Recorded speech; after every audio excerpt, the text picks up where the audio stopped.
নমস্কাৰ, ইনফৰমেশ্যন চেণ্টাৰৰ আৰু এটা গুৰুত্বপূৰ্ণ ভিডিঅ'ৰ সৈতে আপোনালোকক পুনৰবাৰ স্বাগতম জনাইছোঁ। এই মুহূৰ্তৰ আটাইতকৈ গুৰুত্বপূৰ্ণ আৰু জৰুৰী ভিডিঅ' আপোনালোকৰ মাজলৈ লৈ আনিছোঁ। সেই ভিডিঅ'টো আৰম্ভণিৰ পৰা শেষলৈকে চাব বুলি আশা কৰিলোঁ। আৰু ভিডিঅ'টো ভাল লাগিলে অনুগ্ৰহ কৰি লাইক এটা কৰাৰ লগতে শ্বেয়াৰ কৰি দিব। বিজ্ঞাপন ওলাইছে অসম চৰকাৰৰ সমাজ কল্যাণ বিভাগৰ অধীনত কঠীয়াতলী শিশু উন্নয়ন প্ৰকল্পত খালী হৈ থকা অংগনবাড়ী কৰ্মী সহায়িকা হিচাপে স্বেচ্ছামূলক সেৱা আগবঢ়াবলৈ ইচ্ছুক মহিলা প্ৰাৰ্থীৰ পৰা আবেদন পত্ৰ বিচৰা হৈছে। নিম্নলিখিত চৰ্তাৱলী সাপেক্ষে স্বেচ্ছামূলক সেৱা আগবঢ়াবলৈ ইচ্ছুক প্ৰাৰ্থীসকলে এই কাৰ্যালয়ৰ দ্বাৰা যোগান ধৰা নিৰ্ধাৰিত প্ৰপত্ৰৰ যোগেদি যাৱতীয় তথ্য আৰু নথি পত্ৰসহ আবেদন কৰিব পাৰিব। আবেদন পত্ৰৰ লগত দুখন পাছপোৰ্ট আকাৰৰ ৰঙীন ফটো গাঁঠি দিব লাগিব। খালী থকা পদৰ তালিকা এইটো গাঁও পঞ্চায়ত দিছে।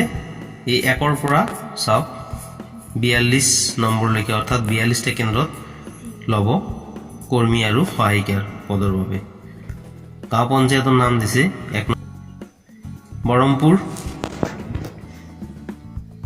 কেন্দ্ৰৰ নাম নং আৰু নাম 3 নং ঘগৰগাঁও, পদৰ নাম অংগনবাড়ী কৰ্মী, কেন্দ্ৰ এলেকা জৰীপ এলেকা লাগিব। এনেকৈ 1ৰ পৰা 42 নং মই লাহে লাহে উঠাই দি আছোঁ, আপোনালোকে চাব পাৰিব। যদি এডভাৰটাইজমেণ্ট লাগে আপোনালোকে কমেণ্ট বক্সত কমেণ্ট কৰিব, মই দিবলৈ চেষ্টা কৰিম। মই এতিয়া চৰ্তাৱলী পঢ়ি দিছোঁ কি কি লাগিব। অংগনবাড়ী কেন্দ্ৰ কৰ্মী সহায়িকা পদৰ আবেদন কৰা প্ৰাৰ্থীসকল সংশ্লিষ্ট অংগনবাড়ী কেন্দ্ৰৰ জৰীপ এলেকাৰ স্থানীয় মহিলা প্ৰাৰ্থী হ'ব লাগিব। আবেদন কৰা প্ৰাৰ্থীসকলৰ বয়স 1/1/2023 তাৰিখত 18 বছৰ 44 বছৰৰ ভিতৰত হ'ব লাগিব।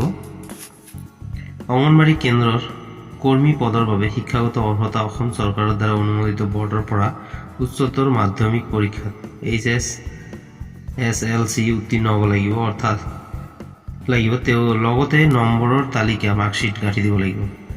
যদিহে উচ্চতৰ মাধ্যমিক পৰীক্ষাত উত্তীৰ্ণ প্ৰাৰ্থী পোৱা নাযায় তেনেহ'লে হাইস্কুল শিক্ষান্ত পৰীক্ষাত HSLC বা AHM হায়াৰ ছেকেণ্ডাৰী নাপালে মেট্ৰিকো চলিব। উত্তীৰ্ণ প্ৰাৰ্থীৰ আবেদন গ্ৰাহ্য কৰা হ'ব। এই ক্ষেত্ৰত KK হেণ্ডিং মুক্ত বিশ্ববিদ্যালয়ৰ পৰা কোনো উত্তীৰ্ণ প্ৰাৰ্থীক HSLC বা HSLC উত্তীৰ্ণ প্ৰাৰ্থীৰ সমতুল্য বুলি বিবেচনা কৰা নহ'ব।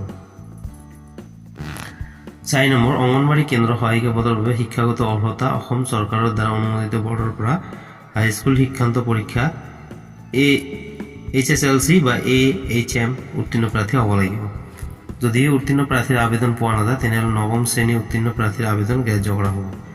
মেট্ৰিক নাপালে 9ম শ্ৰেণী উত্তীৰ্ণ প্ৰাৰ্থীও গ্ৰাহ্য কৰা হ'ব। এই ক্ষেত্ৰত বিদ্যালয়ৰ প্ৰধান শিক্ষকে দিয়া শিক্ষাগত অৰ্হতাৰ প্ৰমাণপত্ৰ বিদ্যালয় পৰিদৰ্শকৰ স্বাক্ষৰ থকাটো বাধ্যতামূলক। যদিহে বিদ্যালয়সমূহৰ পৰিদৰ্শকৰ স্বাক্ষৰ নাথাকে তেনেহ'লে শিক্ষাগত প্ৰমাণপত্ৰ গ্ৰাহ্য কৰা নহ'ব। 5 নম্বৰ, আবেদনকাৰীৰ স্থানীয় বাসিন্দাৰ প্ৰমাণপত্ৰ গাঁওবুঢ়া, ৱাৰ্ড মেম্বাৰ, গাঁও পঞ্চায়তৰ সভাপতিৰ দ্বাৰা স্বাক্ষৰিত হ'ব লাগিব। এই সকলো স্থায়ী বাসিন্দাৰ প্ৰমাণপত্ৰ উক্ত পঞ্চায়তৰ মুখ্য সেৱিকাৰ দ্বাৰা সত্যতা নিৰূপণ কৰা হ'ব লাগিব। উচ্চতৰ মাধ্যমিক শিক্ষান্ত পৰীক্ষাত বা হাইস্কুল শিক্ষান্ত পৰীক্ষাত পোৱা নম্বৰৰ ভিত্তিত আৰু বিভাগে যুগুতোৱা নীতি নিয়মৰ মাজেৰে মৌখিক সাক্ষাৎকাৰৰ ভিত্তিত সকলো পদৰ প্ৰাৰ্থী বাছনি কৰা হ'ব। বিশেষভাৱে সক্ষম ব্যক্তিৰ বাবে 3% পদ সংৰক্ষিত থাকিব। বিশেষভাৱে সক্ষম প্ৰমাণপত্ৰ লগত গাঁঠি দিব লাগিব। অংগনবাড়ী কেন্দ্ৰ স্থাপন হোৱা কেন্দ্ৰীয় এলেকাৰ বিবাহিত মহিলাকহে বিবেচিত কৰা হ'ব, কিন্তু বিধৱা বা বিবাহ বিচ্ছেদ মহিলাক এই ক্ষেত্ৰত অগ্ৰাধিকাৰ দিয়া হ'ব। এই ক্ষেত্ৰত প্ৰমাণপত্ৰ লগত গাঁঠি দিব লাগিব। 40%তকৈ বেছি থকা গাঁও, অনুসূচিত জাতি, অনুসূচিত জনজাতি, চাহ জনজাতি থকা লোকে আবেদন পত্ৰ দাখিল কৰিব পাৰিব।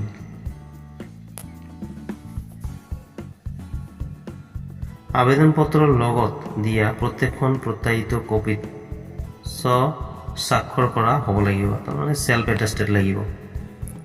কাৰ্যালয়ৰ পৰা বিতৰণ কৰা আবেদন পত্ৰহে গ্ৰাহ্য কৰা হ'ব।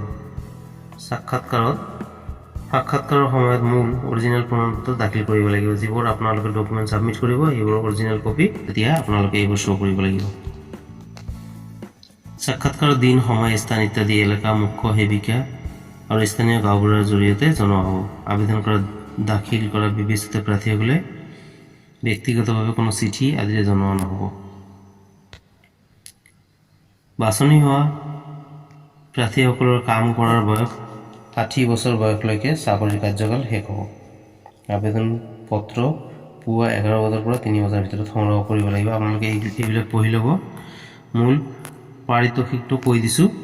কৰ্মীসকলক মাহে 4,500 টকা পাৰিতোষিক দিয়া হ'ব, অৰ্থাৎ 4,500 টকা, আৰু সহায়িকাসকলক 2,250 টকা পাৰিতোষিক দিয়া। ইয়াৰ উপৰিও আৰু এটা বিশেষ কথা হ'ল, আবেদন পত্ৰ যোগান ধৰা তাৰিখ 18/12/2023 তাৰিখ আৰু আবেদন পত্ৰ জমা লোৱাৰ শেষ তাৰিখ 2/1/2024। ভিডিঅ'টো এইখিনিয়ে আছিল। ভিডিঅ'টোৰ জৰিয়তে বহুতো ইচ্ছুক প্ৰাৰ্থী উপকৃত হ'ব পাৰিব। সেয়ে ভিডিঅ'টো যিমান পাৰে শ্বেয়াৰ কৰিব। ভিডিঅ'টো ভাল লাগিলে অনুগ্ৰহ কৰি এটা লাইক কৰি দিব, আৰু যদি কিবা জানিবলগীয়া থাকে কমেণ্ট বক্সত কমেণ্ট কৰি জনাব। ধন্যবাদ।